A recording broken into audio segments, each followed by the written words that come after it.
Good morning, this is Kasturi De speaking on classification of plants according to ICSE syllabus class 7.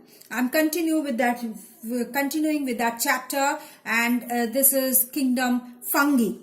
Okay. Now, kingdom fungi may be unicellular, for example, yeast, or multicellular or filamentous. Okay. Now, the organisms in this, their nuclei are distributed throughout the cytoplasm. They do not have chlorophyll, therefore they cannot prepare their own food.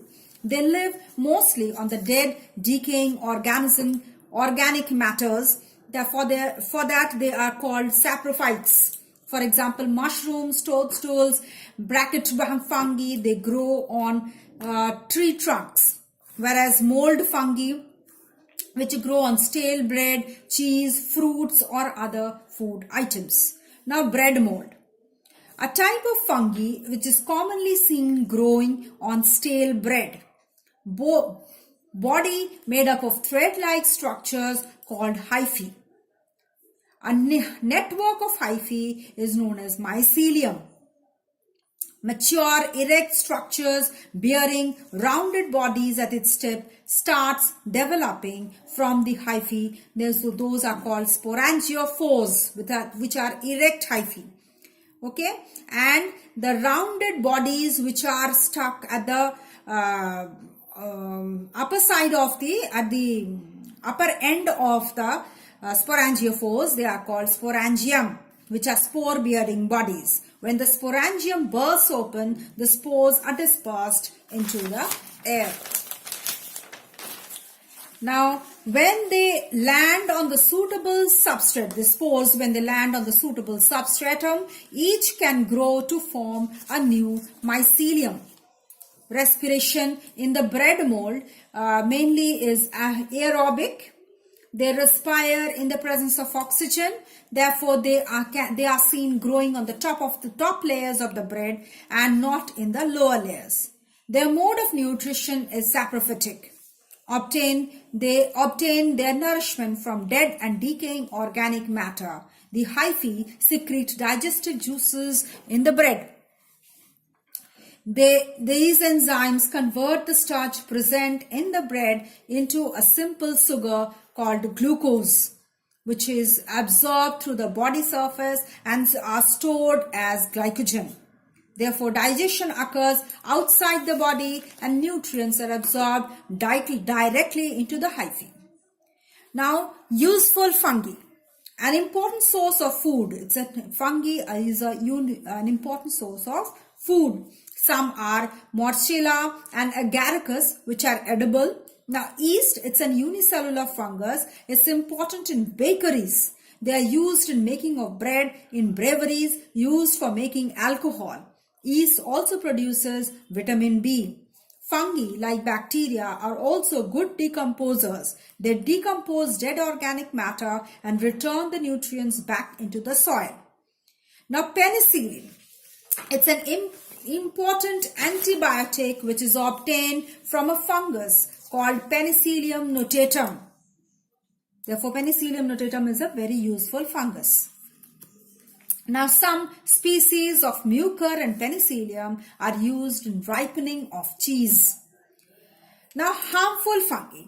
Some molds are responsible for the spoilage of food, leather goods and textiles. Many of the crops which are susceptible to fungal attacks, this cause huge losses to farmers. Fungi cause serious skin and lung infections in human beings. Athlete's foot and ringworm are some common fungal infections that are seen in humans. Okay, now we can come to kingdom Plantae. It's the second largest kingdom of the organisms after the animal kingdom. It has over 250,000 species. Organisms of this kingdom are multicellular and eukaryotic, characterized by the presence of green pigment chlorophyll. They have chlorophyll. That's the main characteristic of the kingdom Plantae. Because of this pigment, plants are capable of producing their own food via photosynthesis. Therefore, plants are autotrophic organisms which provide food and oxygen to other living organisms for their survival. The plant kingdom can be further subdivided into algae, mosses, ferns, and flowering plants. Now we come to algae, the first subdivision, algae. Its singular is called alga. It's aquatic in habitat. It's unicellular or multicellular. Usually they are green, having chlorophyll, that is spirogyra. For example, spirogyra. Some algae have color like red and brown also. Colors they have. Okay, now we come to mosses, the second subdivision, mosses, that's a bryophyta. They grow on green, velvety layers in the moist places such as damp soil, on the barks of the trees and on the damp walls. They have stems and leaves but no roots. They have thread-like structures. Thread-like structures are called rhizoids, which stick to the surface and absorb water. They are also called amphibians of the plant group as they need water to reproduce. Now ferns or pteridophyta, this is the third subdivision of the kingdom Plantae. Growth in most of the gardens for their beautiful leaves. They bear well-formed leaves, stems and roots but do not produce flowers or seeds. The leaves produce small rounded bodies on their undersurface. These bodies contain tiny spores which get scattered to produce new plants. Now we come to the main subdivision of the plant kingdom, that is Plantae kingdom, that is flowering plants, which are called phanerogams. They are again subdivided into two main groups, Gymnosperms and Angiosperms. Okay, Gymnosperms, group of the plants that bear seeds but no fruits. Their seeds are thin and naked, not enclosed in fruits. That's why gymno, which means naked, and sperm means seed. That is naked seed. That's why this group is called gymnosperms. Most are evergreen. That is, they do not shed all their leaves at one time. For example, pine, fir, cedar and spruce trees that grow in mountainous areas. Pine and fir are usually big trees. They do not bear true leaves, but they bear seeds inside the cone. They do not bear true flowers, but they bear seeds inside the cones. Some cones are male and some are female. Angiosperms, the groups of plants that bear flowers, fruits, seeds, they are known as angiosperms. Okay, angios means case and referring to the fruit. It refers to the fruit, and sperms mean seed. That is, the seeds are enclosed in a case, that is fruit. Seeds are enclosed in a fruit. For example, cashew nut, mango, peas, etc. The seeds develop within the female part of the flower, that is the ovary. Ovary grows inside the fruit containing the seeds inside. The types of angiosperms. There are two types of angiosperms. On the basis of cotyledons, angiosperms are divided into two groups. Okay, monocotyledons and dicotyledons. What are cotyledons? They are seed leaves. They store food and form the bulk of the seed.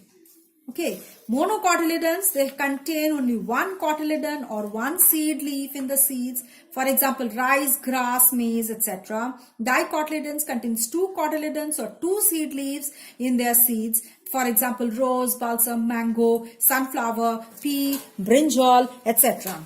Okay. Now, what is the major difference between an algae and a fungi?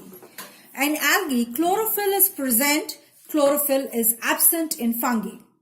Algae, photosynthetic organisms, they synthesize their own food as they have chlorophyll. Fungi, as they do not have chlorophyll, they are heterotrophic organisms. They usually live on dead and decaying plants.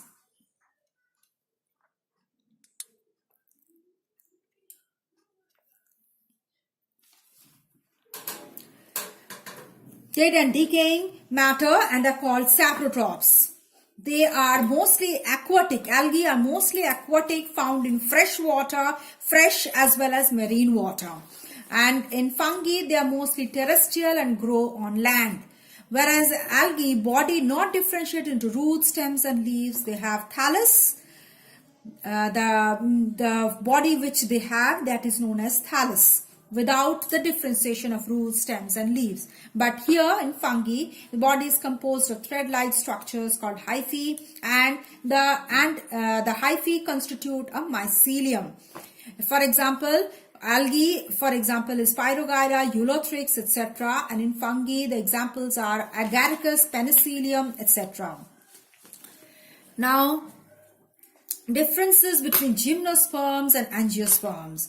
Gymnosperms are mostly woody trees, whereas angiosperms are herbs, shrubs and trees. Gymnosperms have flowers and fruits are absent. In angiosperms, there are flowers, fruits.